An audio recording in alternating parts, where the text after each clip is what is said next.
অনলাইনে বিশাল হাইপ, ব্যাপক প্রচারণা। তারপর যেহেতু খাবার পছন্দ করি সেই হিসেবেই যাওয়া।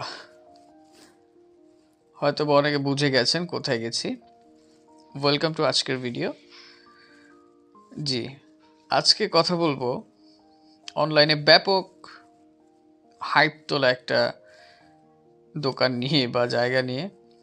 সেটা হচ্ছে পুরান ঢাকার আগা সাদেক লেনে 7 রোজার সামনে কাচ্চি প্যারাডাইস নামের যে খাবারের দোকানটি আছে সেটি নিয়ে, এবং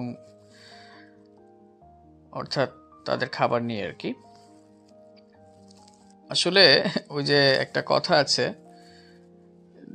এটা বোঝে না সে বোঝে না মুভির মধ্যে শুনেছিলাম যে দূর থেকে দেখলে জুহি চাওলা আর কাছে গেলে পোড়া কয়লা। তো এটার অবস্থা কিছুটা ওয়ান কাইন্ড অফ এরকমই। এত হাইপড, এত কিছু, কিন্তু গিয়ে পুরোপুরি হতাশ।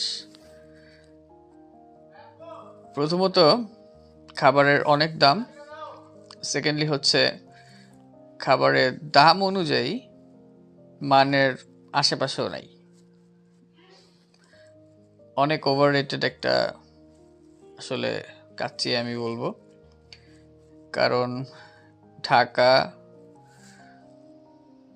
না, পুরো বাংলাদেশের মোটামুটি উল্লেখযোগ্য যে কাচ্চিগুলো আছে সেটি খাওয়ার সৌভাগ্য আমার হয়েছে।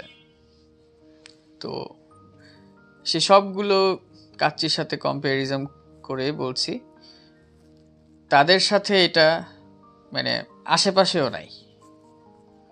মানে মিনিমাম যে একটা আপনার হচ্ছে রেটিং দিব সেটার আশেপাশেও এটা নাই।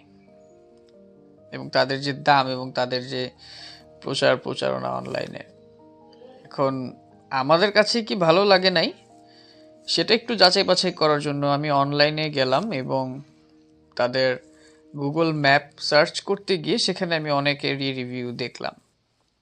তো সেটাতে আসলে পরিষ্কার যে মানে বাকি অনেক মানুষেরই এটা কেমন লেগেছে।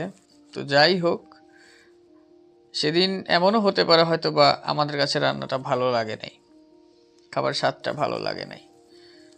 তো আরও একদিন লাঞ্চ করতে সেখানে যাব, দেখবো যে আসলে সেদিন খাবারের অবস্থাটা কি।